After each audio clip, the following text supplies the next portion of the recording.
Hi guys, this is Mrs. Foy, and this is a screencast about mole ratios. So if you're watching this video, we're just learning how to do a stoichiometry problem, and we need to be able to learn this thing about called a mole ratio.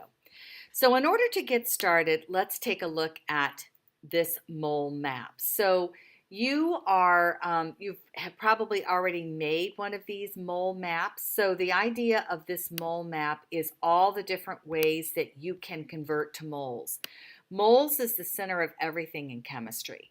So when we say you need to get to moles, that means you need to convert to moles. So we've been doing this conversion all year, right? Getting back and forth between number of particles and moles, and you just use Avogadro's number, and you can flip the conversion depending on which way you're going.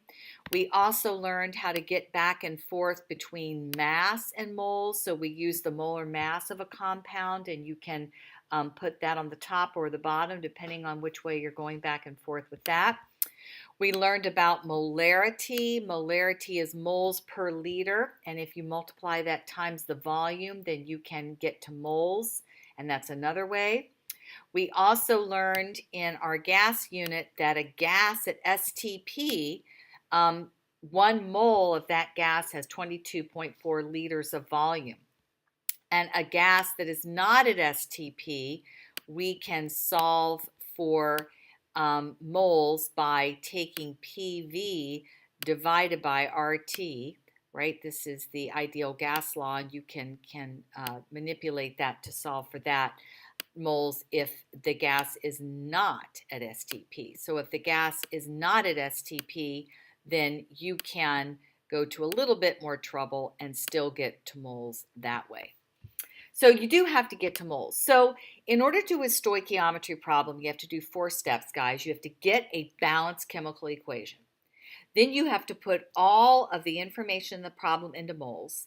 Then you have to find and use the correct mole ratio. And then you have to convert your answer to the asked for unit, whatever is asked for. So this screencast is about mole ratios in particular. I have another screencast about how to do stoichiometry problems, but this one is just about how to do a mole ratio. So what is a mole ratio?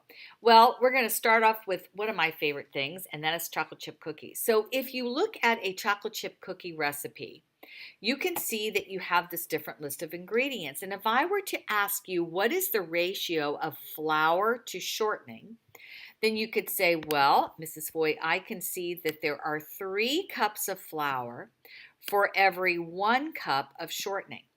And so if I was going to double that recipe, it would be 6 cups of flour to 2 cups of shortening. But if I reduce that, it's still a 3-to-1 ratio.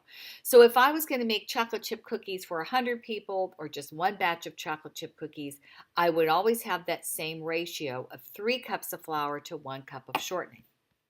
Well, a chemical reaction, guys, is just like a recipe. It's just like a recipe because the coefficients are telling you how many moles you need.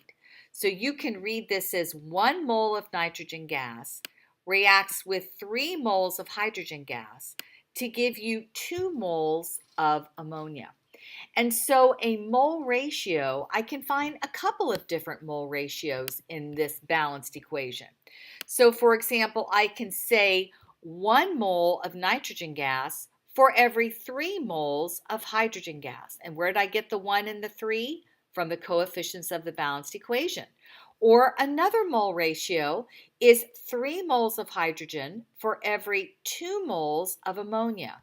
So where did I get those numbers? Right here, the coefficients. So 3 moles of hydrogen for every 2 moles of ammonia. Are there some other mole ratios I can get in that balanced equation? You bet there are. Here's some more. What about 2 moles of ammonia for every 1 mole of nitrogen? So let me look at my balanced equation here. Yep, 2 moles of that for every 1 mole of the nitrogen gas. Or what about 3 moles of hydrogen gas for every 2 moles of ammonia? Yep, 3 moles of hydrogen gas for every 2 moles of ammonia. So there are other mole ratios because these, I could just flip these and get the reciprocal of those, right? So you can get a mole ratio by looking at a balanced equation and using the coefficients that are present in the balanced equation. So how do you know which mole ratio to get for a problem? Well, let's try one. So here's my same problem. Here's my balanced equation, and here's the easiest stoichiometry problem you can have. If you have 6 moles of nitrogen gas and plenty of hydrogen gas, how many moles of ammonia could you make? So the question is asking me how much of this stuff. So it's kind of like saying if I had 6 moles of flour and I had plenty of shortening, say, I had plenty of hydrogen gas, how many moles of ammonia could you make? So what I am interested in is I am interested in the mole ratio between these two chemicals in my balanced equation. Why am I not interested in hydrogen? Because it says I have plenty of it and I don't need it. So the mole ratio I'm interested in is this 2-to-1 mole ratio between the ammonia and the nitrogen. And the way I know how to put it here is because I'm going to start out with what I'm given in the problem. 6 moles of nitrogen gas. So I'm going to write down that single unit. And so now I'm going to use my mole ratio, but I'm going to put the unit that I don't want on the bottom. My moles of nitrogen gas is going to cancel with my moles of nitrogen gas. And I'm going to end up with moles of ammonia over here in my problem, in my answer. So moles of NH3, that's what I want in my answer, and that's what I have. That's the only unit I didn't cancel. So what is 6 times 2? That is 12. And so my answer is 12 moles of ammonia. That's your first stoichiometry problem. Let's look at another stoichiometry problem. Here I've got my same balanced equation, but this time my question says, how many moles of hydrogen gas would it take to make 10 moles of ammonia? So what mole ratio am I interested in now? Well, I'm interested in the relationship between hydrogen gas and ammonia. Why am I not interested in the nitrogen in this problem? Because it doesn't say anything about it. It says I have plenty of that, so I don't need to worry about it. So my mole ratio is going to be the one between those two. So how am I going to start this out? Well, I'm going to write down what I'm given. I'm given 10 moles of ammonia, of NH3, and the mole ratio that I'm going to use is going to be the one that I've outlined here, but this time I want to get rid of ammonia. So I'm going to use this 3-to-2 ratio, but I'm going to put the 2 moles of NH3 on the bottom. Now, do you see why I want to do that? You're right, I want to do that so it will cancel with my moles of ammonia here. And on the top, I'm going to get the 3 moles of hydrogen gas, 3 moles of H2. And you might say, well, Mrs. Foy, where did you get those numbers? Well, I got them for the coefficients. Here's my 2 moles of ammonia, 2 moles of ammonia. Here is my 3 moles of hydrogen gas, 3 moles of hydrogen gas. And so I used the mole ratio, this particular mole ratio, because I was trying to get rid of moles of NH3. So see how my moles of NH3 are going to cancel. And so what I'm going to get is, now I have to do my math. I'm going to get moles of hydrogen, that's what I have left, moles of hydrogen gas, that's what I have left. Everything else has been canceled, and now I do the math.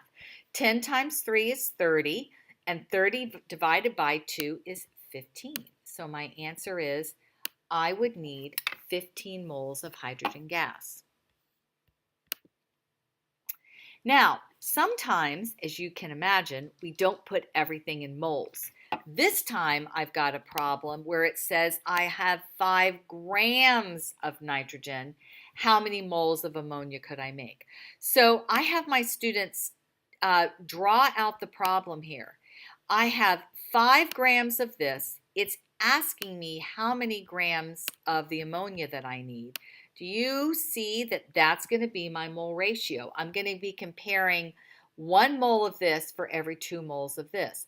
And because I'm given the 5 grams of nitrogen, that's what I'm going to start with.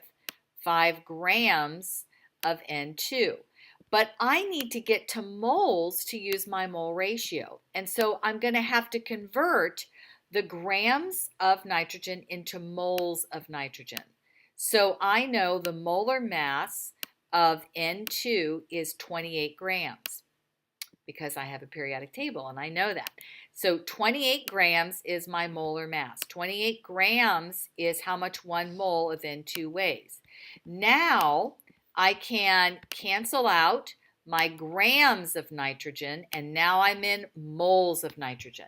So remember, here is my mole ratio, nitrogen to ammonia. And so this time I want my moles of nitrogen to cancel. So 1 mole of nitrogen, this is my ratio now, 1 mole of N2 for every 2 moles of ammonia, every 2 moles of NH3. So what can I cancel out now? Well, I'm going to look here and I'm going to say moles of nitrogen cancels with moles of nitrogen, and I'm going to get moles of ammonia, which is what my question asked me. So I'm going to say 5 times 2 is 10 divided by 28, and I'm going to get 0.357. So we can round that to, looks like I only have 1 sig fig. So we're going to just round that to 0.4 moles of ammonia. 0.4 moles of ammonia. So you're going to be doing lots of these problems, and there's another screencast for how to actually do a stoichiometry problem. This is just an introduction that lets you see how important mole ratios are. So I hope that was helpful, and I'll see you in class.